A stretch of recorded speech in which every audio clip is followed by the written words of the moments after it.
In the world of MMA, there is a common belief that to win in the ring, you need to have a body like Hercules. But muscles don't win fights. You know what I'm saying? Let's get it. These chubby fighters are here to break that stereotype. Even though these cholesterol-charged mutants prefer destroying burgers at McDonald's rather than hitting the gym, in the ring, they become true killers, ready to literally devour their opponents. Today, we're going to tell you about fighters whose extra weight blends perfectly with knockout power. Chris Barnett. This is Chris Barnett, the chubby fighter also known as Huggy Bear, who celebrates each of his victories with a belly dance. In 2010, thousands of spectators witnessed his fight against the tattooed giant Jay White. From the first seconds of the fight, Barnett decided to replace White's tattoos with bruises from his punches, and the brutal exchange began. After a brief break in the clinch, the hellish meat grinder continued, but only Barnett managed to leave it on his feet. Meanwhile, White descended to the underworld, following his hairline. In the battle of the big men, Barnett gets the knockout, and at the end of the fight, Chris entertained the audience with another dance routine. Roy Nelson. The legendary Roy Nelson's physical attributes never stopped him from sending his opponents to dreamland, but his most memorable fight came in 2008 against the true beast, Brad Ives. From the very first seconds of the fight, Roy started the hunt, and with his first shot, he rocked the big guy.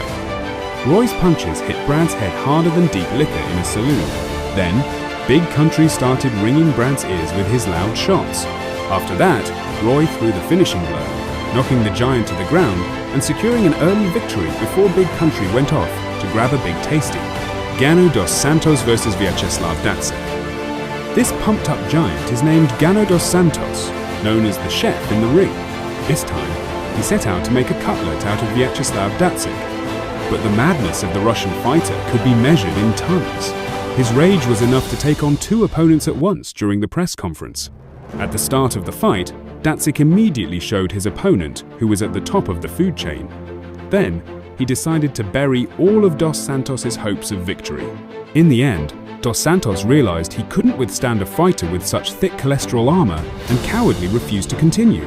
Butterbean versus Billy Eaton. In the distant year of 1998, Eric Esch, better known as Butterbean, faced Billy Eaton. The crowd froze in anticipation, ready for Billy to serve Eric a lunch of punches.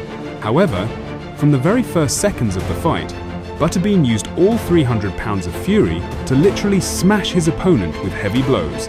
Then, Butterbean decided to add a pinch of showboating to his punches. But at the last moment, he faced his true enemy, his excess weight. The ton of burgers he had eaten started to affect his stamina and speed. Billy quickly began to exploit this, turning the huge chunk of meat into a punching bag. However, he didn't realize that Eric's cholesterol armor absorbed every hit like a sponge. Perhaps Butterbean got a bit too hungry, since for his meal, he chose Billy himself, seasoning him with a knockout. As a result, Billy Eaton was eaten by Butterbean. Our Jelly versus Bob Sapp. At the Road FC tournament in China, Bob Sapp faced chubby Aor Jelly, who had already been given a spot in the cemetery before the fight. But during the press conference, Aor Jelly made it clear to Sapp what was going to happen in the cage. It seemed like the chubby fighter had no chance against the chemically enhanced Sapp, and all he could do was perform his final dance. However, Aor Jelly proved the crowd wrong and fearlessly went into the fight. Then, Aor pounced on his opponent like a free serving of chicken wings, but the referee decided to stop his feast. Still, the hungry, heavy-set fighter was satisfied with his victory and the applause of the audience. Zuluzinho versus Marco Jerkovic. Our lineup of remarkable fighters continues with the Brazilian titan, Zuluzinho, who faced the Serbian monster, Marco Jerkovic, at the Megdan Fighting Championship. In the fight, Zuluzinho immediately slammed his opponent to the floor. Wrapping around him like an anaconda, he aimed to crush his internal organs.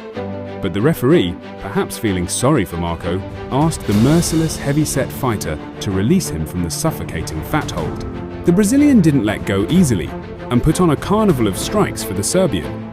However, the referee decided to end the violent festivities, concluding that Marco had had enough. Apparently, some fans were disappointed by the short fight, so Zuluzinho decided to cheer them up with a victory dance. Andy Ruiz versus Anthony Joshua. Our list continues with Andy Ruiz, the Mexican fighter who stepped into the ring against the undefeated bodybuilder, Anthony Joshua. In the fight, Anthony immediately hit the pudgy fighter like a bolt from the blue. But don't judge Andy by his wrapper, because Joshua had awakened a true predator who immediately began to tear into his prey. Ruiz caught him with a sharp left hook. Joshua was hurt. The Mexican then unleashed a couple of hooks, delivering them with the precision of a wrecking ball. Ruiz continued with surprising speed, delivering punches that left his opponent no choice but to take a breather. After reloading, Anthony attempted to resume the fight. Unaware he was playing with fire and got burned, Ruiz emerged victorious, giving the crowd an unforgettable experience and showing that someone of his physique can easily knock out a jog. Outro. All of these fighters have shown by example that to be a champion, you don't necessarily need a muscular build. They've etched their names in the history of combat sports with golden letters and bold text. Smash that like button and subscribe.